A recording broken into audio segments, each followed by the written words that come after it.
오늘 우리가 함께 볼 묵상 말씀은 마태복음 8장 23절부터 34절 말씀입니다. 배에 오르심에 제자들이 따랐더니 바다에 큰 놀이 일어나 배가 물결에 덮이게 되었을 때 예수께서는 주무시는지라. 그 제자들이 나와 깨우며 주여 구원하소서, 우리가 죽겠나이다. 어찌하여 무서워하느냐? 믿음이 작은 자들아. 하시고 곧 일어나사 바람과 바다를 꾸짖으시니 아주 잔잔하게 되거늘 그 사람들이 놀랍게 여겨 이가 어떠한 사람이기에 바람과 바다도 순종하는가? 또 예수께서 건너편 가다라 지방에 가심에 귀신 들린 자 둘이 무덤 사이에서 나와 예수를 만나니 그들은 몹시 사나워 아무도 그 길로 지나갈 수 없을 지경이더라. 이에 그들이 소리질러 하나님의 아들이여, 우리가 당신과 무슨 상관이 있나이까? 때가 이르기 전에 우리를 괴롭게 하려고 여기 오셨나이까? 마침 멀리서 많은 돼지떼가 먹고 있는지라.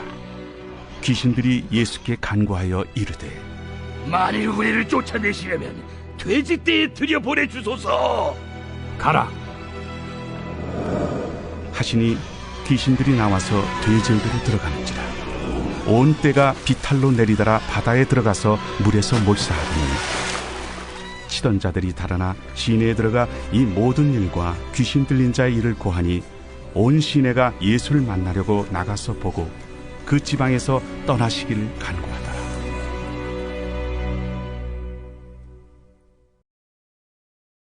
예수님이 배에 오르시고 항해를 시작하자 큰 풍랑이 나타납니다. 제자들은 큰 풍랑 중에도 잠잠히 주무시는 예수님에게 나아가 살려달라라고 외칩니다.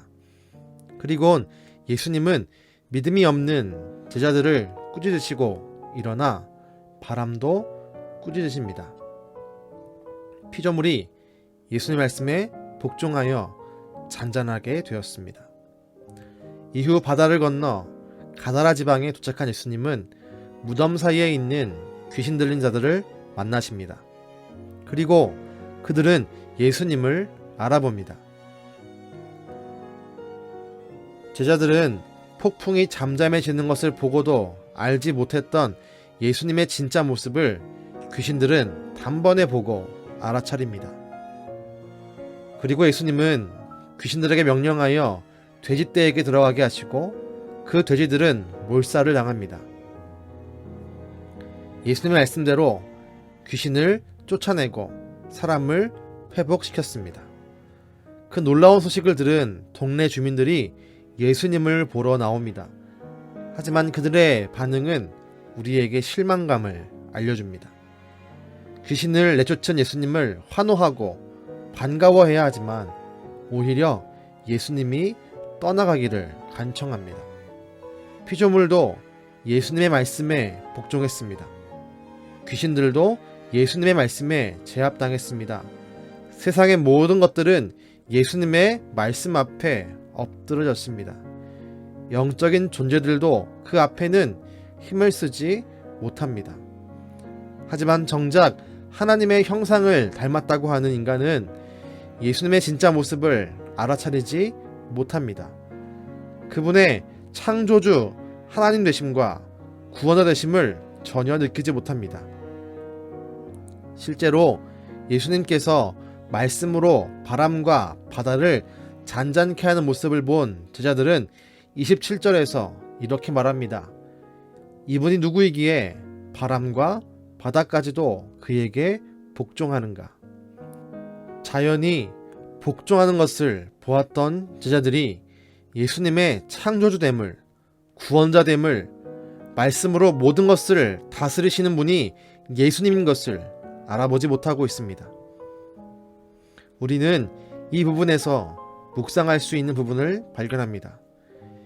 예수님을 알아보지 못하는 제자들이나 돼지를 몰살시키는 금전적 피해를 주었던 이유로 예수님을 배척하는 가다나 지방의 사람들이나 똑같습니다. 이들은 요한복음의 고백처럼 말씀이 육신 되신 예수님을 알아보지 못합니다. 말씀으로 모든 것을 창조하시고 다스리시는 창조주의 권한을 가진 예수님을 알아차리지 못합니다. 그 이유가 무엇입니까? 그들 마음속에 주의 말씀이 채워지지 않았고 죄악과 욕심만이 채워져 있기 때문입니다. 그로 인해 진정한 창조주이자 구원자이신 예수님의 말씀을 거부하는 것입니다. 한 어린이 성경 번역에는 폭풍과 바다가 잔잔해진 모습을 이렇게 번역합니다.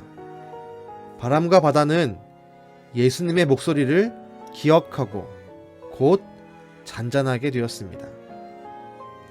창조물들은 자신들의 창조주 예수님의 목소리, 말씀을 기억했지만 죄인된 인간은 직접 그 말씀을 듣고도 예수님의 하나님됨을 알아보지 못했습니다.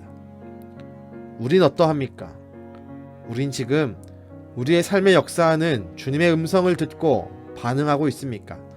나를 부르시고 나를 변화시키시며 나를 새롭게 하고 새로운 피조물이 되게 하시는 그 말씀에 귀가 기울여지고 있습니까? 아니면 내 안에 있는 다른 목소리, 곧 욕심의 소리, 욕망의 소리, 죄의 소리, 쾌락의 소리, 시끄러운 세상 소리에만 귀를 기울이고 있습니까? 우리가 바람과 바다처럼 예수님의 목소리를 진정으로 듣고 싶다면, 또한 귀신들처럼 예수님의 말씀의 능력을 체험하길 원한다면 우리 안에 있는 소리들을 하나씩 줄여나가야 합니다. 예수님의 그 세미한 음성을 듣지 못하게 하는 수많은 소리들을 하나씩 제거해야 합니다. 여러분은 오늘 어떤 소리를 제거함으로 예수님의 목소리를 더 가까이 들으시겠습니까? 기도하며 결단하시기를 바랍니다. 내 안에 있는 나를 채우고 있는 여러 가지 소리들을 하나씩 제거해 나가며 그 자리에 예수님의 소리를, 말씀의 소리를 채워 나갈 때에 우리는 더더욱 믿음으로 성장할 수 있으며 예수님의 놀라운 능력을 경험하는 삶을 살게 될 것입니다. 기도하겠습니다. 주님, 바다를 잔잔케 하고 귀신들을 쫓아내시는 놀라운 말씀의 능력을 보이신 주님, 그 말씀의 능력이 우리의 삶에도 나타나고 이루어지길 원합니다. 주님, 그 말씀을 우리가 듣기 원합니다. 그 말씀의 소리를 우리 마음속에 채우길 원합니다. 우리가 이 시간 기도할 때에 우리 마음에 있는 다른 소리들, 욕심과 욕망과 죄악과 쾌락과 세상의 시끄러운 소리들을 제거할 수 있는 결단의 마음을 주시고 그 사라진 자리에 오직 주의 말씀의 소리를 채울 수 있는 놀라운 은혜와 믿음을 더하여 주시옵소서. 오늘도 우리에게 말씀하시고 역사하시는 예수님의 이름으로 기도드렸습니다. 아멘.